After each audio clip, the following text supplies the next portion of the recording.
Bem-vindos ao terceiro dia da Academy Open Week. Desta vez temos o professor António Andrade Dias, docente do nosso MBA em Gestão de Projetos, que nos irá falar sobre a Gestão de Projetos 2025, Inovação, Inteligência e Impacto. O professor António Andrade Dias é partner na Pomegranate Consulting and Training, Area Coordinator na CEGOG, membro do Comitê Financeiro do IPMA. Professor, é uma cara conhecida nestas andanças, acho que esta é a quarta edição, eu acredito, quase que tenho a certeza absoluta do que estou a dizer, que se não esteve nas 4, pelo menos em 3 esteve. É sempre um gosto estar aqui consigo, ouvi-lo, saber mais sobre esta área, e por esse motivo estou aqui também interessado em ouvir a sua apresentação e aquilo que nos tem para dizer. Obrigado e boa apresentação. Obrigado, André. Boa tarde a todos, ainda que estejam todos aí com os vossos ecrãs fechados, e eu tenho que falar assim um bocado aqui para uns ecrãs a negro. Vou aqui partilhar-vos um pouco a apresentação que tenho para vos apresentar hoje, já devem estar a vê-la. Vamos falar sobre inovação, inteligência e impacto na gestão de projetos e nas preocupações que hoje a gestão de projeto nos apresenta. O André estava aqui a comentar um pouco da minha vida profissional. Eu tenho vários chapéus e devo-vos dizer que comecei a minha carreira não como gestor de projeto, mas como a esmagadora maioria, tornei-me gestor de projeto numa multinacional, num corredor no Reino Unido. Isto é o ponto de arranque, ainda que sempre ligado à academia, não só aqui à Autónoma, mas também a outras universidades, não só em Portugal, mas também fora de Portugal. E no meio deste trajeto, que já vai um pouco longo, tive o privilégio com alguns colegas portugueses, depois de uma estada na Alemanha, a fazer o lançamento daquilo que foi a primeira edição de uma pós-graduação em gestão de projetos, de ser um dos sócios fundadores da Associação Portuguesa. E depois, obviamente, a Associação Portuguesa teve que tomar decisões, como qualquer organização, e assim sendo, acabámos por nos vincular a um dos mundos da gestão de projetos, talvez aquele que, no meu entender e na minha perspectiva, acabe por fazer mais sentido. E falo-vos, nomeadamente, da IPMA, que é a organização mais antiga do mundo das federações de gestão de projetos, e que, no fundo, o foco dela é precisamente competências e não processos.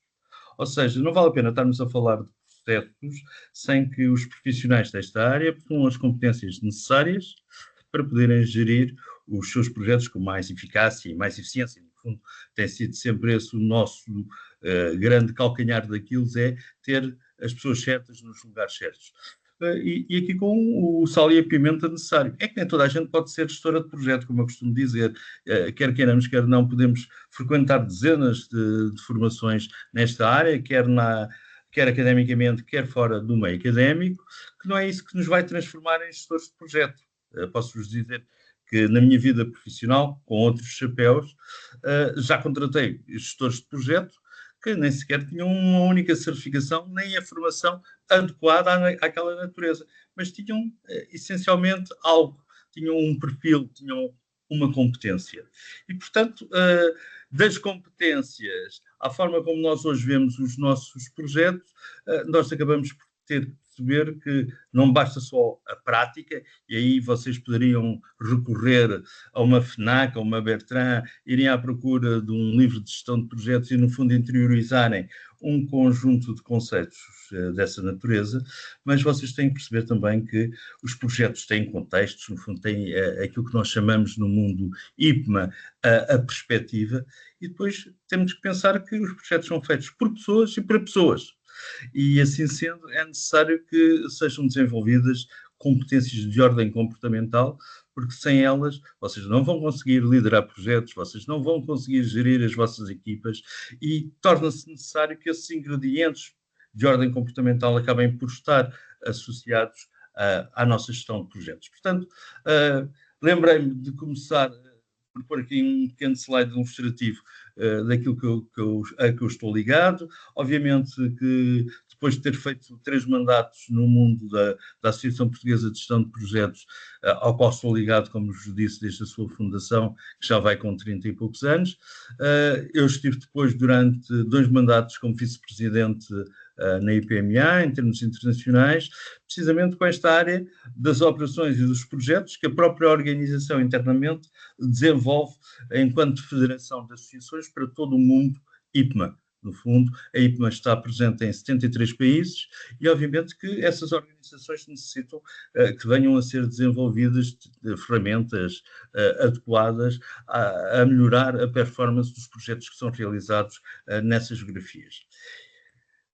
Lembrei-me de começar por ficar com este slide. Pus aqui uma jovem gestora de projetos numa empresa portuguesa que está a enfrentar os dilemas do momento, de um mundo completamente virado ao avesso, que no fundo é aquilo que vulgarmente nós chamamos o VUCA, e que está na moda, e que atualmente até já evoluímos para uma outra coisa chamada Bunny, mas quando nós olhamos para o VUCA em si, para a volatilidade que estamos a viver, provavelmente não passaria pela cabeça de nenhum de nós que havíamos de estar 2 anos em lockdown, que depois de 2 anos em lockdown começaríamos numa situação de guerra na Europa, e já lá vão 3 anos, quer queiramos, quer não, que temos um conflito no Médio Oriente, que todos nós já nos habituámos a lidar com ele, que a breve trecho haverão outros conflitos noutras partes do mundo,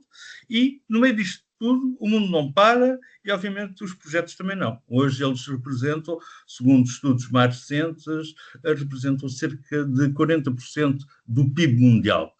O que quer dizer que aquilo que tradicionalmente estava associado à gestão de projetos, os famosos métodos preditivos, já não são suficientes. E, obviamente, aqui a nossa Ana, que é esta jovem gestora de projeto, está com um dilema que a administração pede que os projetos entreguem mais valor, com menos recursos e com maior agilidade. E a pergunta que se colocava é, até que ponto é que nós podemos ajudar? E como é que eu, aqui neste webinar, que no fundo acaba por ser um instrumento de promoção do nosso MBA, que já vai numa edição bastante interessante, acaba por ser mais um desafio. Como é que nós vamos pegar naquilo que é a gestão de projetos e aquilo que são os trends da gestão de projetos e como é que os vamos trazer para 2025 e fazendo aqui já quase que uma mira a 2030. Começava por vos provocar um pouco com isto. Obviamente que o grau de inovação acaba por, neste momento, ser determinante para nos posicionar como predadores ou como presas. Claro que se vocês consultarem a Fortune ou se consultarem a Forbes, vão chegar à conclusão que daquelas empresas que fazem parte daqueles rankings que anualmente são publicados, desde o ano 2000, 52% dessas empresas, ou seja, estamos a falar em mais de 250 empresas em todo o mundo que faziam parte desse top, pura e simplesmente desapareceram. E basta vocês se lembrarem que nós não tínhamos, há poucos anos, não tínhamos streaming nas nossas televisões, e se quiséssemos passar um fim de semana tranquilamente em casa a ver alguns filmes do momento, passávamos por algo a que chamávamos clubes de vídeo, em que, obviamente, havia uma organização global que tinha em cada esquina uma porta aberta. Tínhamos uma Blockbuster. A questão é, onde é que está essa Blockbuster? Que era líder nesse segmento. Do mesmo modo que nós poderíamos começar aqui a equacionar que, provavelmente, neste momento, vocês têm em cima das secretárias onde se encontram, ou nas mesas onde estão a assistir a este webinar, os vossos smartphones, mas há bem poucos anos atrás vocês não tinham smartphones em cima das vossas secretárias, mas tinham provavelmente Nokias, tinham Ericssons, tinham Blackberries, e mais uma vez a questão que se coloca, estamos a falar de líderes de segmentos de mercado, por simplesmente essas organizações desapareceram. E quando eu estou a dizer desapareceram, é por simplesmente pusemos-lhes uma cruz em cima, mas na realidade houve uma alteração significativa, houve uma mudança em termos de paradigma. Portanto, hoje nós passamos a ter streaming, utilizamos Netflix e afins, provavelmente hoje as nossas preocupações são outras completamente diferentes, e isto leva-nos forçosamente a uma reflexão. Existe, no contexto atual, por força da inovação e dos projetos a que está associada, este efeito, que é o efeito do darwinismo digital.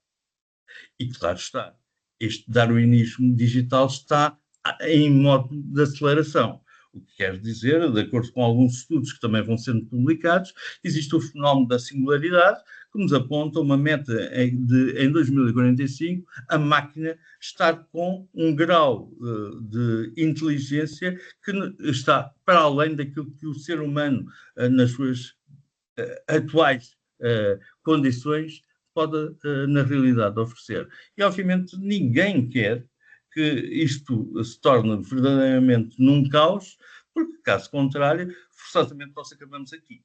Ou seja, as nossas organizações, obviamente, vão parar aqui à quinta das tabletas, como nós costumamos dizer. E por isso isto vai-nos levantar mais outras questões. E por isso temos que enfrentar as tais mudanças de paradigma. Portanto, bem-vindos a um novo futuro, não só global, mas também no mundo da gestão de projetos. Claro que, se vocês olharem para este slide, acabam por reconhecer marcas. E estas marcas não são nem mais nem menos que fruto de projetos. Projetos que têm algo em comum, que têm um fio condutor, que têm a tecnologia como o fio condutor para todas estas marcas. Só que houve uma mudança de paradigma naquilo que está enquanto premissa da existência dos nossos projetos. Nós olhamos para a Airbnb e estamos a olhar para a maior rede de alojamentos do mundo que não possui um alojamento. Ou estamos a olhar para a Uber e estamos a olhar para a maior frota de táxis do mundo que não possui um único táxi. Portanto, o próprio modelo de negócio que está subjacente à criação dos nossos projetos, também ele próprio mudou.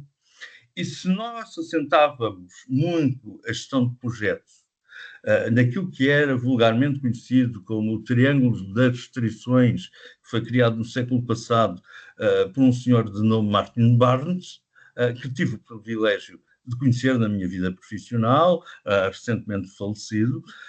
O senhor Barnes, já na reta final da sua vida, dizia: se eu voltasse a pensar na gestão de projetos assente num triângulo de restrições, provavelmente eu seria banido, porque isso não faria qualquer sentido à luz dos dias de hoje. Ou seja, eu ter projetos que assentam na restrição do custo, na restrição da qualidade e na restrição do tempo, é relativamente curto para aquilo que, na realidade, hoje é o desafio. As organizações, hoje, têm que dar muito mais do que estavam a dar até aquele momento. Ou seja, a gestão de projetos estava muito assente na premissa do sucesso, e o sucesso seria, no fundo, responder a estas três premissas. À premissa do custo, à premissa do tempo, à premissa da qualidade, que está associada, obviamente, ao âmbito dos nossos projetos.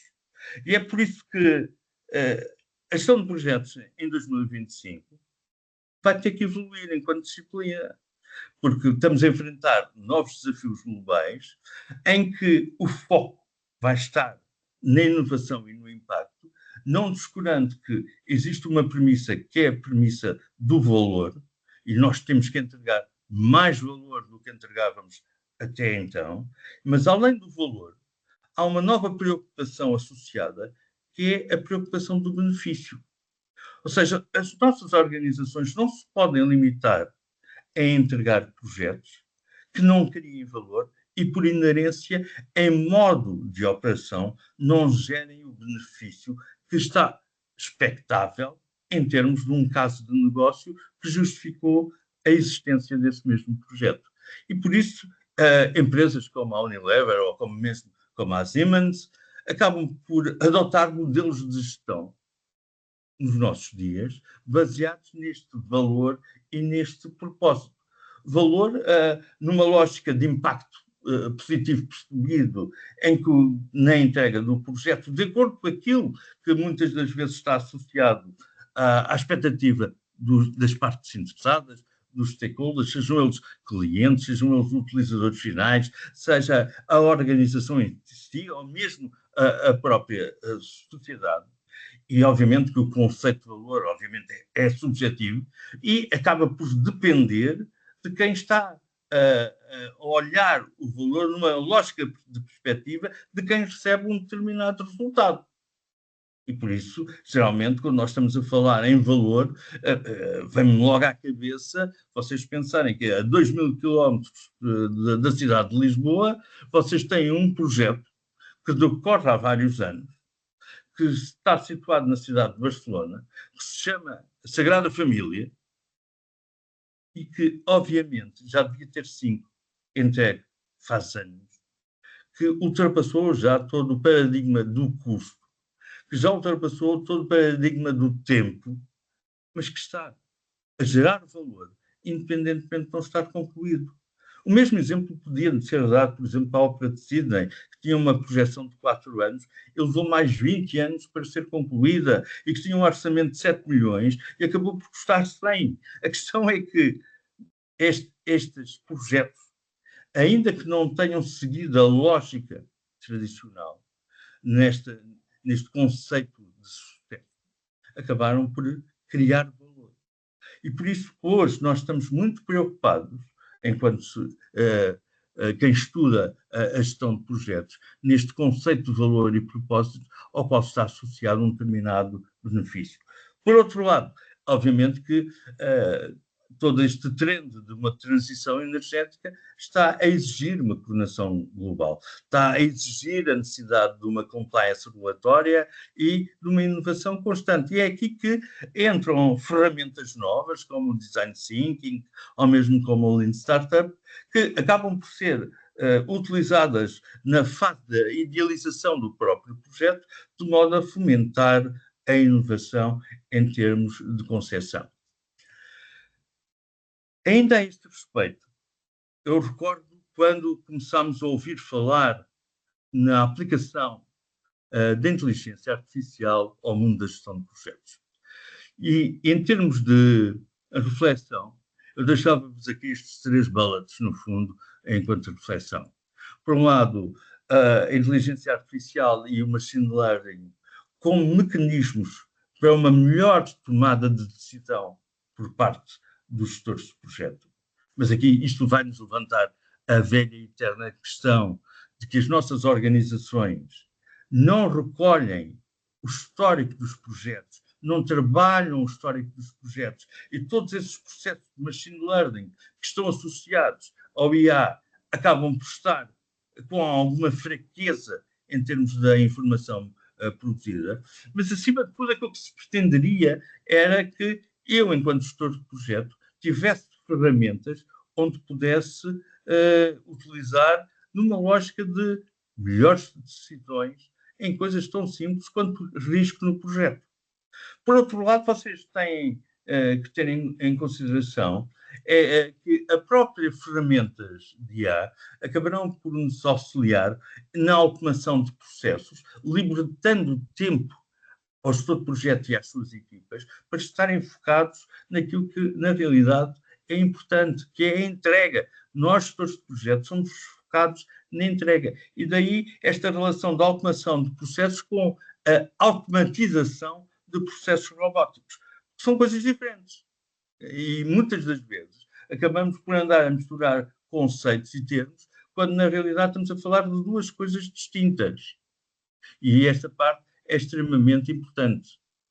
E depois a parte do processo colaborativo. E este processo colaborativo que hoje já se faz sentir, nomeadamente com a utilização da nuvem.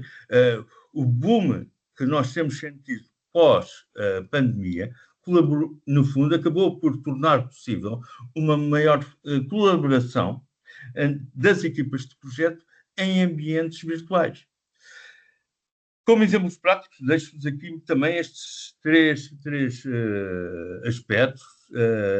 Os próprios PMOs, para quem não está muito familiarizado com estes conceitos. Estamos a falar dos Project Management Office, os escritórios de projetos, que vão utilizar o IA, e aí estão a ver aqui algumas ferramentas que acabam por ser utilizadas por nós, enquanto gestores de projetos, para gerar previsões de atrasos em cronogramas. Se existem ferramentas que têm este potencial, são estas duas que aqui estão. Eu, enquanto gestor de projeto, utilizando técnicas que assentam em curvas de tendência, consigo, no fundo, prever com algum rigor atrasos no próprio cronograma, permitindo-me reagir em tempo útil a essas derrapagens. Depois perceberem, claro, também que as ferramentas vão-nos permitir a automação dos relatórios de situação, destes status reports que todos nós acabamos por utilizar no nosso dia-a-dia, tendo em consideração a utilização de bots que automatizam processos robóticos que estão integrados em plataformas, por exemplo, como o Gira ou como o Confluence, que são ferramentas muito associadas a estas abordagens de maior agilidade que hoje são usuais no mundo da gestão de projetos. E depois perceberem também que temos ainda, quando olhamos para os processos colaborativos na nuvem, a possibilidade das equipas, de forma remota, utilizando ferramentas como o ClickUp, ou Nation, ou mesmo o Monday, poderem co-criar roadmaps e gerir as entregas em tempo real. Portanto, tem aqui algumas pistas para uma tendência tecnológica emergente.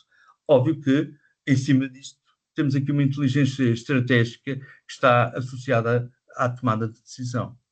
Eu preciso trabalhar dados, esses dados estão assentes em ferramentas, essas ferramentas vão me suportar nessa decisão e a gestão acaba por ser muito baseada na evidência. Ou seja, estamos a olhar para as grandes construtoras que utilizam sensores, por exemplo, de IoT e a análise preditiva, nomeadamente para conseguirem reduzir custos na manutenção em projetos de infraestruturas.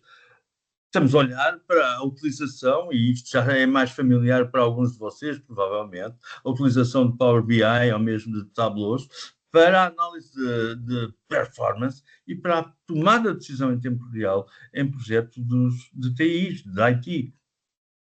E depois, para ajudar, ainda vocês têm que pensar que os nossos projetos, por força desta tendência natural de acompanharmos o ciclo de vida dos projetos, sempre numa lógica de criação de valor e de agregação de benefícios, estarmos a olhar também para a própria avaliação do retorno do investimento em projetos que vão para além dos projetos tradicionais e que entram na dimensão do próprio projeto social.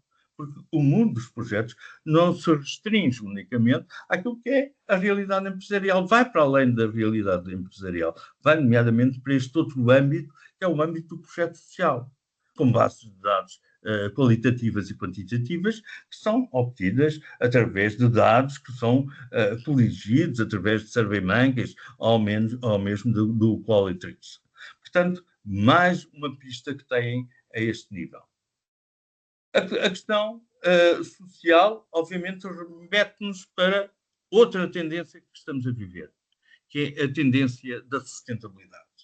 E, obviamente, que o MBA da Autónoma acaba por estar muito assente, não só naquilo que é o mais comum do mundo da gestão de projetos, mas também nesta preocupação que todos nós deveríamos ter com a sustentabilidade. É óbvio que nós não temos o planeta B, para onde eu possa agarrar na população do planeta Terra e o consiga levar, mas nós temos que pensar efetivamente no impacto da sustentabilidade e no próprio impacto social que os projetos acabam por agregar. E reparem, nós estamos a olhar para projetos com propósitos nos 3 pilares fundamentais utilizados para avaliar a sustentabilidade, e estamos aqui a olhar nomeadamente para o ambiente, para o social e mesmo para o aspecto da governance, que obviamente em ambiente de projeto não tem nada a ver com a nossa governance em ambiente corporativo.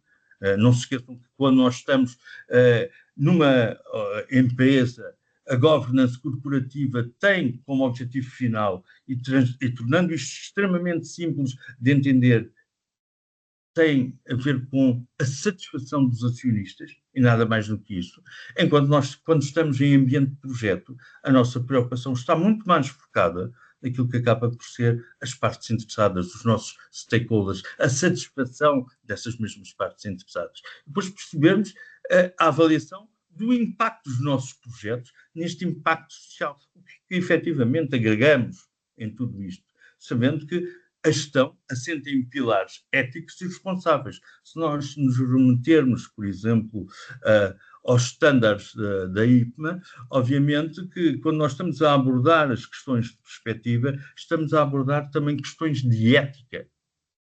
E a ética, muitas das vezes, não pode ser colocada debaixo do tapete. Ela tem que estar presente e tem que estar presente precisamente no mundo dos nossos projetos. Portanto, esta implementação de guidelines, de diversidade e de inclusão nos projetos de transformação organizacional acaba por ser o tal must-have que muitas das vezes nos esquecemos de associar.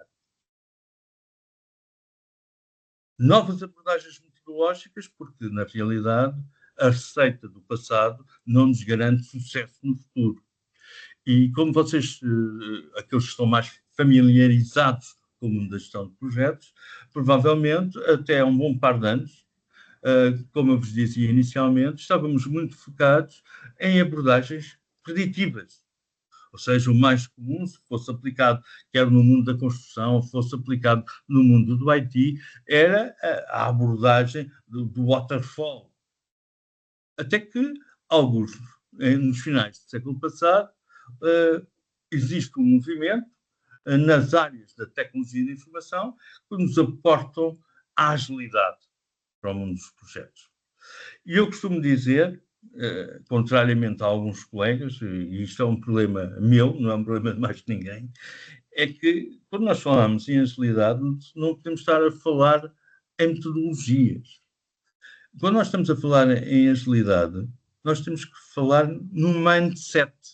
E este mindset é um mindset dos próprios gestores de projeto. Os gestores de projeto foram sempre, por natureza, ágeis. Nós temos deadlines para cumprir, nós acabávamos por sistematizar os nossos projetos da forma que nos parecia a mais adequada à entrega e a própria abordagem que acabaríamos por utilizar tornava precisamente a possibilidade de alguma agilidade para cumprirmos os prazos, os custos, até tal qualidade que andamos aqui a falar.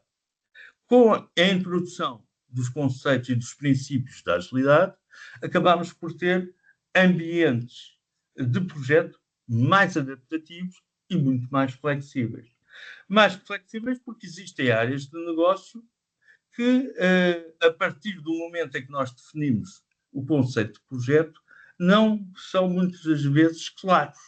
E eu tenho que ser capaz de me ir adaptando às necessidades que me vão sendo transmitidas pelas partes interessadas que estão envolvidas no projeto. É essa a razão pela qual nós hoje temos que pensar que nestes ambientes de volatilidade, de incerteza que estamos a viver, no fundo, nestes conceitos do famoso VUCA, nós temos que entrar, sim, em abordagens híbridas no mundo da gestão de projetos. Eu hei de ter componentes dentro da gestão de projetos que acabarei por sempre por gerir de forma preditiva e hei de ter componentes dentro dos projetos que, pela sua natureza, terão que ser geridos numa lógica de abordagem ágil.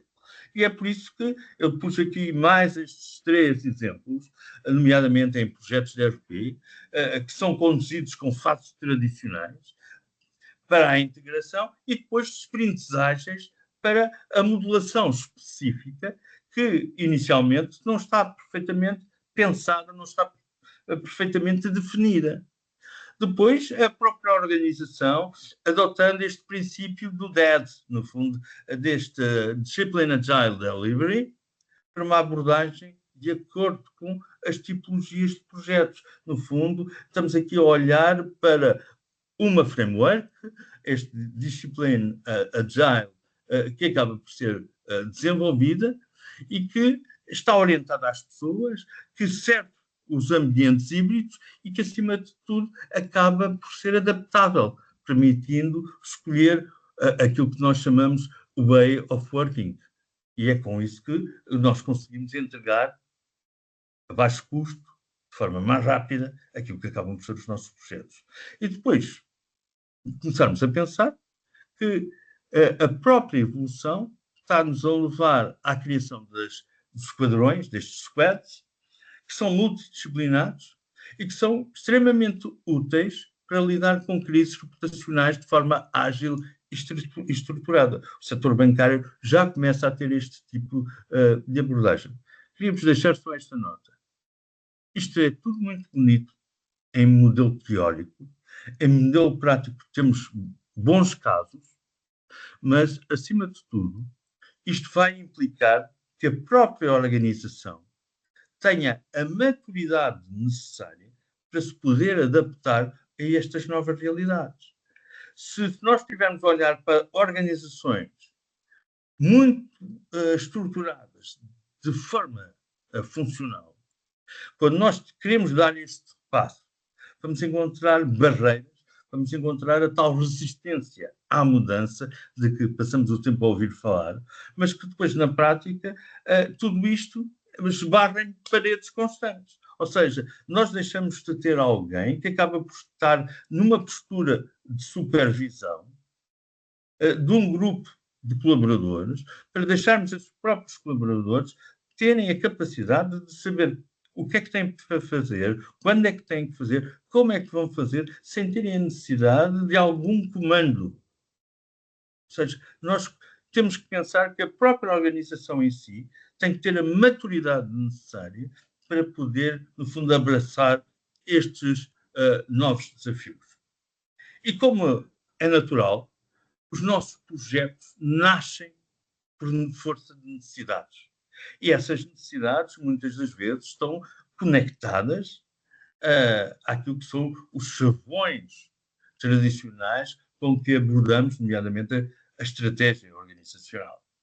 E se até há uns anos atrás passávamos o tempo a ouvir falar em estratégia e da ligação da estratégia à tática, e a tática, no fundo, ser traduzida por programas e projetos, aquilo que era o grande gap era precisamente o espaço de transição entre a estratégia e a tática que deveria ser acompanhada e monitorizada.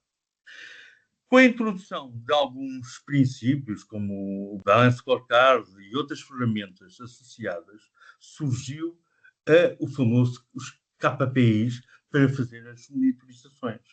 Só que chegou, ao mundo em geral, chegou à conclusão que a simples existência de KPIs poderia não ser, o comprimido, o antibiótico para resolver alguns dos problemas que eram encontrados quando fazíamos precisamente a medição da estratégia com os resultados que eram agregados pelos nossos projetos. E é daqui que surge a necessidade de não só termos KPIs nas organizações, mas passarmos a ter também estes Objective Key Results, estes OKRs. Estes OKRs, no fundo, que são de médio prazo, enquanto os KPIs são de longo prazo, e que nos permitem ajustar ou reajustar até a própria estratégia de acordo com a natureza dos projetos que estamos a desenvolver, numa perspectiva de valor. Lá estamos de novo no valor. Ou seja, estamos a olhar para os OKRs como um adicional ao alinhamento estratégico. Estamos a olhar para o papel que agora temos este Value Management Office associados à entrega de valor contínuo. E estamos a olhar, no fundo, à integração não só da estratégia com a execução, mas também com o próprio impacto que as iniciativas que são rotuladas por projetos ou por programas acabam por provocar na própria organização. Temos exemplos correntes da utilização deste tipo de ferramenta na Google, na Spotify, para conectar a visão estratégica das organizações à execução, nomeadamente os tais quadrões que vos falava há pouco. Estamos a olhar para a implementação dos VMOs em contraponto aos PMOs tradicionais, nomeadamente em grupos ligados ao setor da saúde, para garantir que os projetos de transformação digital estão alinhados com os próprios objetivos estratégicos, e estamos a notar isso muito nos próprios projetos de telemedicina, e estamos, no fundo, também a olhar para a utilização de dashboards virtuais que estão integrados com os OKRs e com os KPIs por força de utilização de ferramentas como o GTM Hub ou mesmo o Workboard. Portanto, estamos aqui a olhar para a emergência de uma estrutura organizacional que surge por força de uma evolução tradicional do próprio PMO, com foco não apenas na entrega de projetos, mas também na entrega de valor estratégico para o negócio. E por isso, este VMO, que é esta nova figura que as organizações começam a montar nas suas organizações, acaba por ser responsável por monitorizar, por medir, por otimizar o valor que é gerado, então, pelas tais iniciativas estratégicas que, no fundo, acabam por ser os nossos projetos e os nossos programas. E o VMO acaba por se comportar quase como se fosse uma bússola de valor, garantido que cada projeto ou que cada investimento esteja alinhado com os tais objetivos estratégicos da organização. E depois, uma vez mais, a ênfase nas pessoas. Nós não conseguimos fazer projetos sem pessoas e, por isso, as soft skills estarem em emergência. Qualquer organização do mundo da gestão de projetos, mesmo aquelas que eram tradicionalmente focadas únicas e exclusivamente em processos, começaram a abrir um pouco a página para as competências mais de âmbito pessoal, só que nós temos que associar, pois ainda mais, uma componente.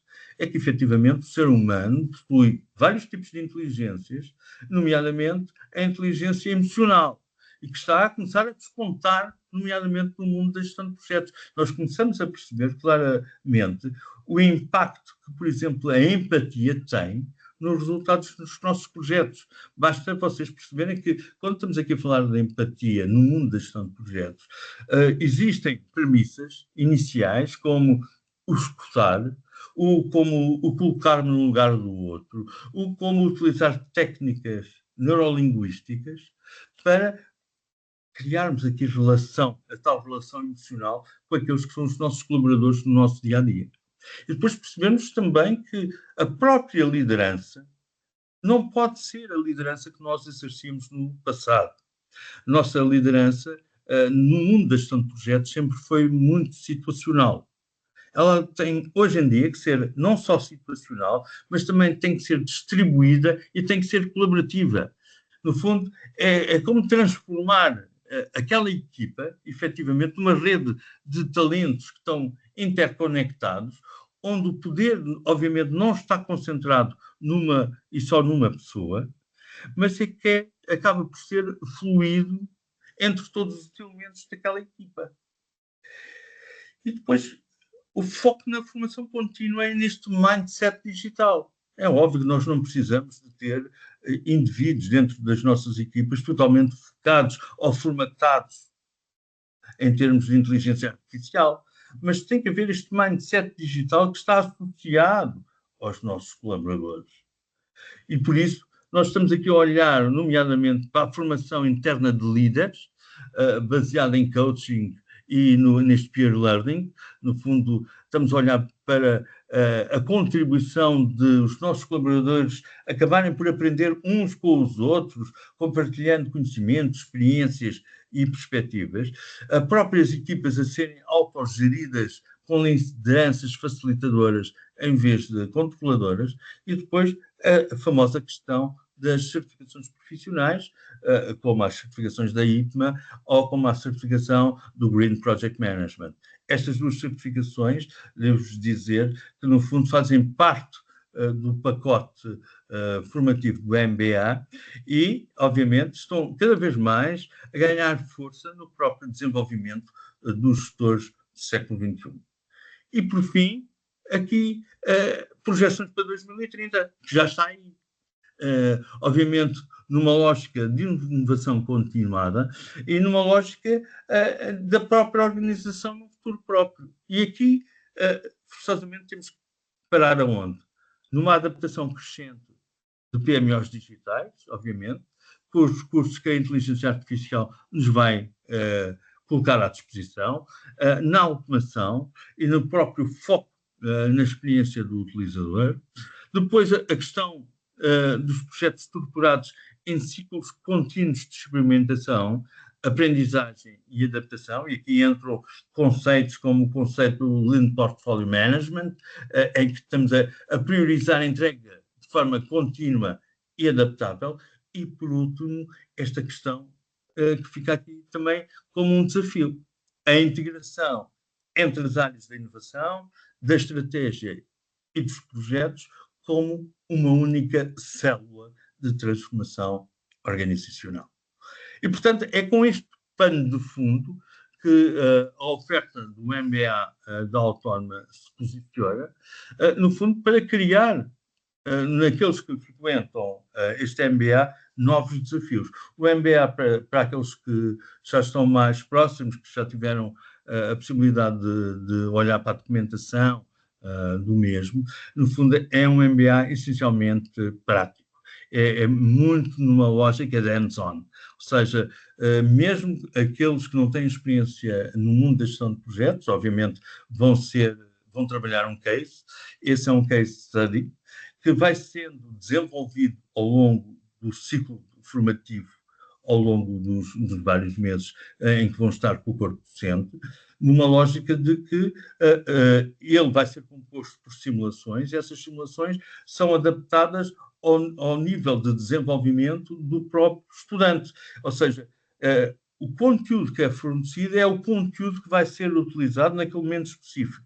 E assim sucessivamente, de forma que haja uma cadência gradativa do próprio conhecimento que acaba por ser adquirido, para chegarmos ao final e termos gestores de projeto que podem ir para o mercado, e nós temos tido experiências interessantíssimas de ex-colegas, porque assim os tratamos, porque no fundo, quer nós, corpo docente, quer eles, enquanto estudantes do MBA, acabamos por ser todos, no final do dia, colegas. Temos experiências de indivíduos que terminaram os seus MBAs, saíram das empresas onde estavam, foram gerir projetos noutras geografias, que alguns deles até já receberam prémios internacionais, que muitos nos gratifica. Temos um colega que, por exemplo, está ligado à abertura de um resort nas Maldivas, perfeitamente numa ótica de sustentabilidade, utilizando técnicas de sustentabilidade, materiais de sustentabilidade. Portanto, conseguimos, de alguma forma, incutir em quem está connosco durante o MBA todo este know-how que o corpo docente possui e que pode partilhar convosco. Deixava-vos o canal aberto para questões que me quisessem colocar. Não sei se tem algumas questões que me gostassem de colocar.